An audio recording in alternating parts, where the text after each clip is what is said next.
His wife, Parvati, using her tantric power, she made the shape of a baby and breathed life into it. And Shiva learns up from somewhere. With a flick of his sword, he took off the boy's head. He has to bring this boy back to life. So he looked around, boneless limbs they had, and they spoke in a language which nobody could decipher. Because he got a head which was not human, he was supremely brilliant. So Manasarovar is significant because it is culturally significant because whenever Shiva is a bit of a vagabond householder, he goes away. So his wife, Parvati, instead of staying in Kailash, she comes down here because that's all iced up. She comes down here, at least there's cold water. So she lives here largely.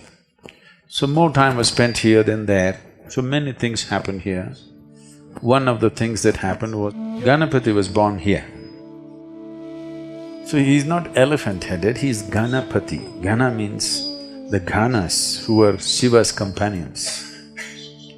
Generally, they are described as distorted and demented human beings, or beings, not human beings. They did not have human form, they had strange forms.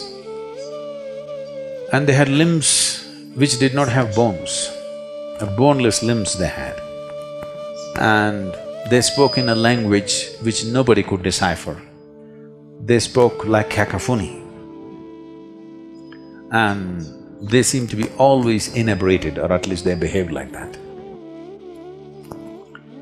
So they were called Ganas, and they were the permanent companions of Shiva, all the time with him. Others came and went, but they were always there. So, when one of these outings that Shiva went, he went away 12 years. There are many cultural and scientific reasons we gave for as to why he went away for 12 years, because largely whenever he went away for 12 years. So once he went away, and after 11, 12 years, he came back.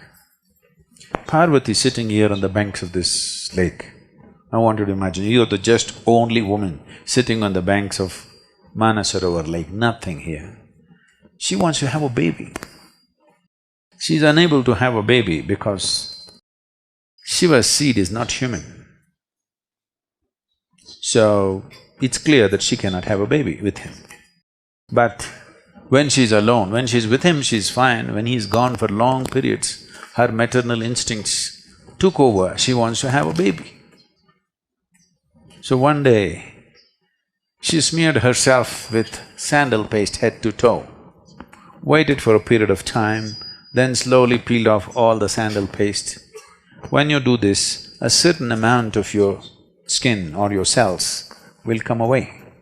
Making use of this, using her tantric power, she made the shape of a baby and breathed life into it.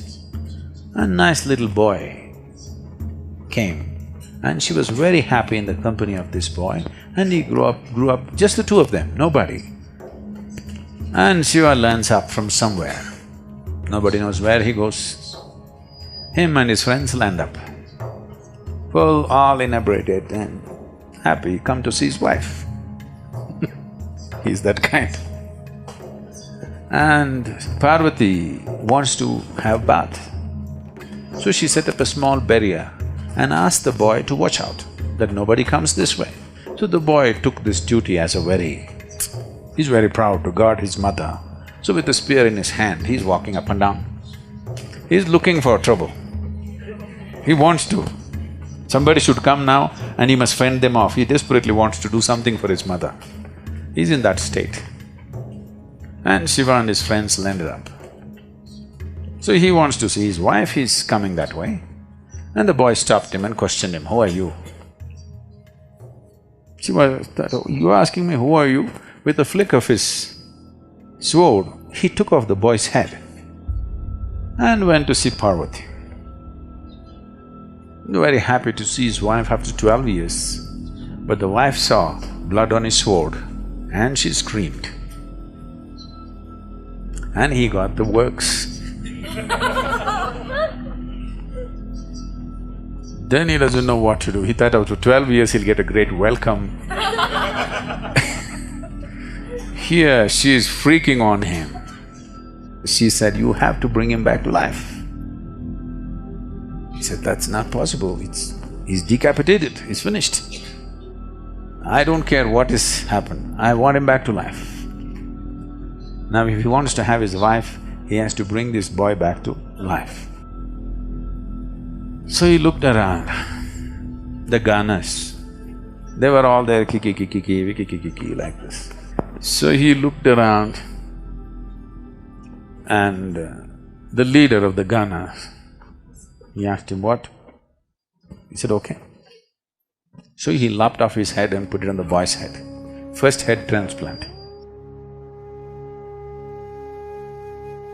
So now the boy had a human body and a Gana's head, that too chief of the Gana's head, and he had a limb which was boneless limb.